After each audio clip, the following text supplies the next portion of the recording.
Assalamualaikum warahmatullahi wabarakatuh. Ternyata tidak valid. Kami minta maaf. Permintaan maaf itu terdengar datar, formal, dan tidak sedikit pun menunjukkan rasa penyesalan. Aditya yang duduk di sebelah Kolonel Wiranto mencengkeram sandaran kursi. Ia bisa mencium kebohongan di balik kata-kata itu. Tidak valid? Aditya akhirnya bersuara, matanya menusuk ke arah Kombes Rahmat. Kau ingin bilang 4 anak buahmu mendobrak kamar seorang perwira militer tanpa konfirmasi lebih dulu? Itu bukan sekadar salah prosedur. Itu penghinaan. Kombes Rahmat menelan ludah, namun ia tetap bersikap profesional. Kami akan menindak tegas anggota yang terlibat. Propam sudah turun tangan. Aditya tertawa kecil. Sinis.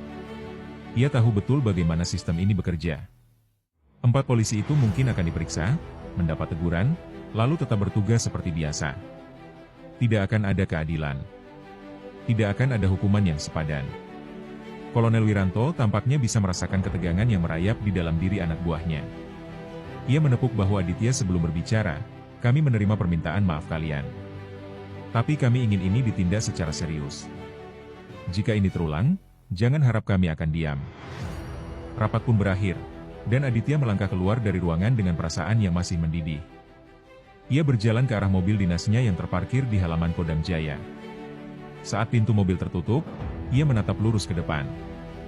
Mereka menganggap ini sudah selesai. Tapi tidak baginya. Luka ini belum sembuh.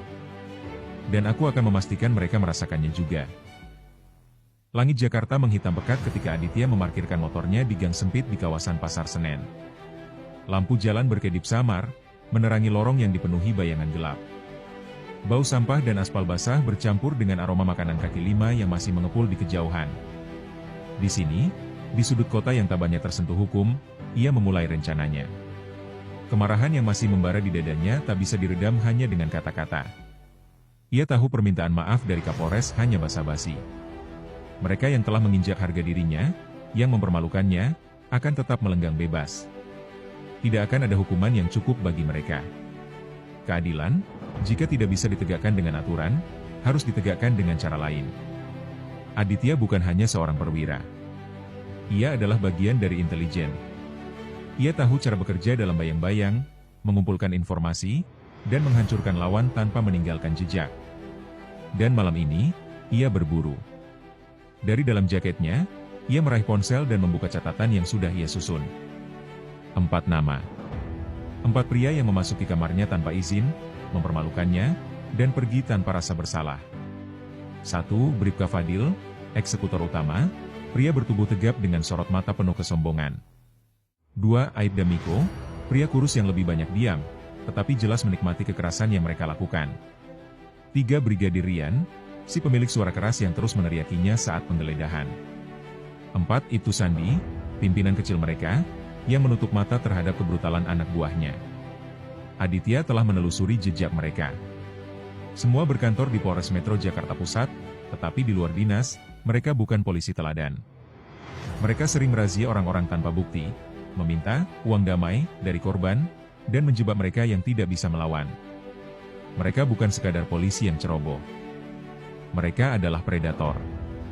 Dari tempatnya berdiri, Aditya mengamati sebuah bar kecil yang remang-remang di ujung gang. Bribka Fadil ada di dalam.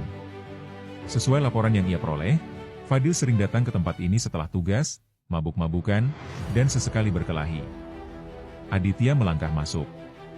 Musik keras berdentum, asap rokok memenuhi udara. Matanya langsung tertuju pada sosok besar yang duduk di sudut, gelas bir di tangannya. Bribka Fadil. Aditya berjalan mendekat, lalu duduk di kursi kosong di seberangnya. Fadil yang sudah setengah mabuk meliriknya sekilas, kemudian mendengus. Lu siapa? Tanyanya dengan suara malas. Aditya hanya tersenyum tipis. Dengan gerakan cepat, ia menggeser gelas bir Fadil ke tepi meja, membiarkannya jatuh dan pecah di lantai. Suasana di sekitar mereka mendadak senyap. Fadil mengangkat kepalanya, menatap marah. Apa maksud lu, anjing? Dalam sekejap, Aditya mencengkeram kerah bajunya dan menariknya mendekat. Tatapan mereka bertemu. Mata Fadil yang sebelumnya sombong kini dipenuhi keterkejutan. Kau ingat aku? Bisik Aditya, Suaranya nyaris tak terdengar di tengah musik. Fadil membuka mulutnya, tetapi sebelum suara keluar, tinju Aditya melayang tepat ke perutnya. Fadil tersentak ke belakang, terbatuk, napasnya terengah-engah. "Rasakan keadilan yang kau ingkari," bisik Aditya di telinganya sebelum melepaskannya begitu saja. Fadil jatuh tersungkur di lantai, tangannya menggenggam perutnya yang masih sakit. Aditya berdiri, merogoh sesuatu dari sakunya, dan melemparkannya ke meja. Foto hitam putih saat Fadil menyiksa seorang tahanan di kantor polisi, diambil dari arsip rahasia yang tidak seharusnya bocor. "Aku tidak butuh alasan untuk memburumu. Kau hanya akan bertanya-tanya kapan aku akan datang lagi." Tanpa menunggu reaksi, Aditya berbalik dan berjalan keluar dari bar. Langkahnya mantap, meninggalkan kekacauan di belakangnya. Malam ini, perhitungan telah dimulai. Dan ia baru saja memulainya. Hujan turun deras di Jakarta malam itu, menyapu jalanan yang dipenuhi kilatan lampu.